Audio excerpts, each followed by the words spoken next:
Hitler sonhava em ser um artista. Ele foi recusado pela Escola de Belas Artes e se entregou à melancolia, começou a dormir em albergues e tentou trabalhar como operário da construção civil, onde foi quase jogado de um andaime. Nesse vídeo, pessoal, nós vamos compreender esse período da história de Adolf Hitler.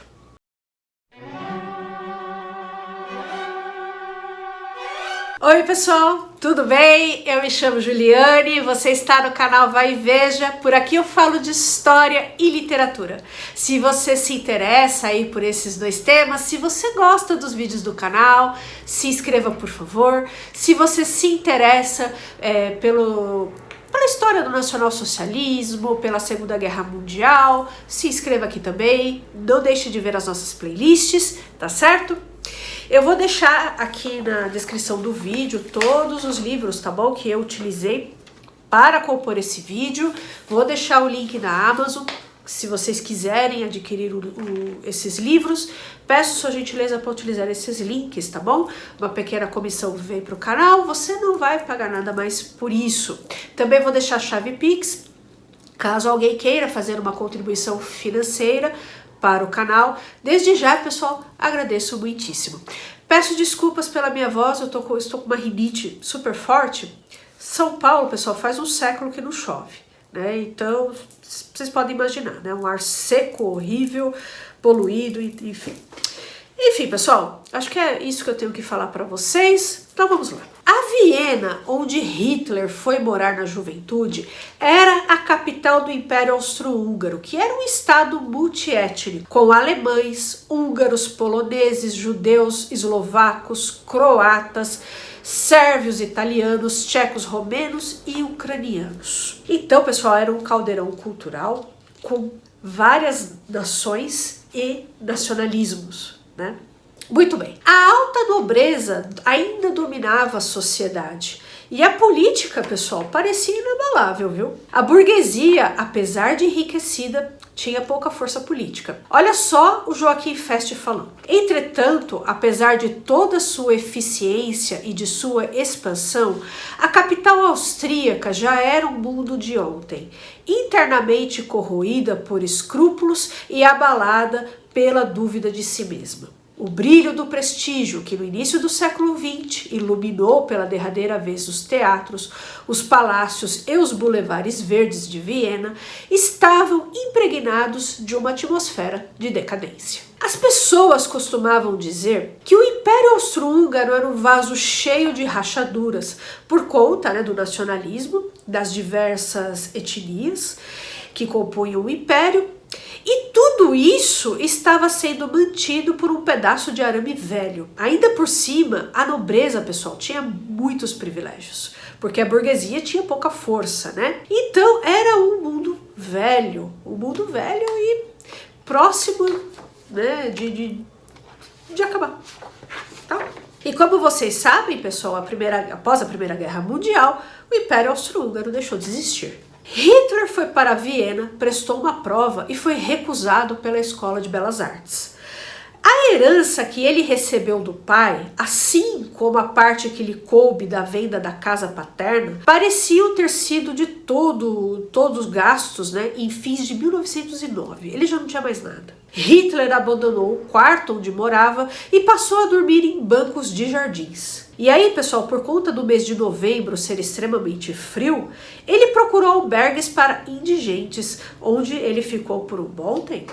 Durante o dia, quando os quartos deviam ser liberados, Adolf Hitler sentava-se na sala de leitura, onde lia jornais e punha-se a pintar cartões postais e esboços de litografia, inspirados principalmente em temas vienenses. Essas aquarelas copiadas fielmente eram revendidas por um amigo dele, chamado Heinrich. Hitler disse que não vendia pessoalmente seus trabalhos porque não podia apresentar-se aos compradores mal vestido como ele andava na época. Com exceção desse rapaz chamado Heinrich, Hitler não tinha amigos no albergue. Adolf Hitler sempre demonstrava sua irritabilidade e intransigência, pessoal, ao defender as suas opiniões. Por conta disso, ele sempre arrumava brigas. Para escapar da realidade difícil em que ele estava, Hitler começou a se apegar às obras de Richard Wagner, que foi um maestro, compositor, diretor de teatro e ensaísta alemão. Olha só, pessoal, o Joachim Fest falando. Durante aqueles anos, não foi só no domínio da música que Richard Wagner se tornou seu ídolo. Mais que isso, Hitler pressentira, nas primeiras decepções do grande compositor, na sua solidão e vocação decidida, coroada finalmente pelo esplendor da glória mundial, a prefiguração exata da sua própria vida. Hitler, pessoal, não se identificava apenas com as personagens grandiosas de Richard Wagner, mas também com a própria vida do artista.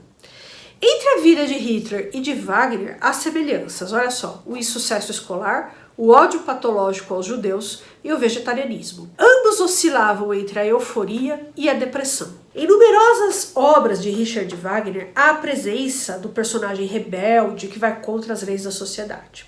Hitler estava vivendo num albergue, tinha sido recusado pela Escola de Belas Artes, vivia sentado em cima de sua caixa de tintas, oscilando entre a melancolia e delírios de grandeza inspirados nos personagens do Wagner. Hitler também se identificou com Richard Wagner por conta de uma tendência despótica e uma vontade de ter poder. Wagner acreditava que a arte e o artista deveriam ter papel supremo na sociedade. Segundo ele, ambos deveriam intervir como salvadores todas as vezes que, entre aspas aqui, em que o estadista se desespera, em que o político cede ou renuncia, o socialista se cansa de aplicar sistemas estéreis e o filósofo também se limita a interpretações e deixa de ser um profeta. Fecha aspas.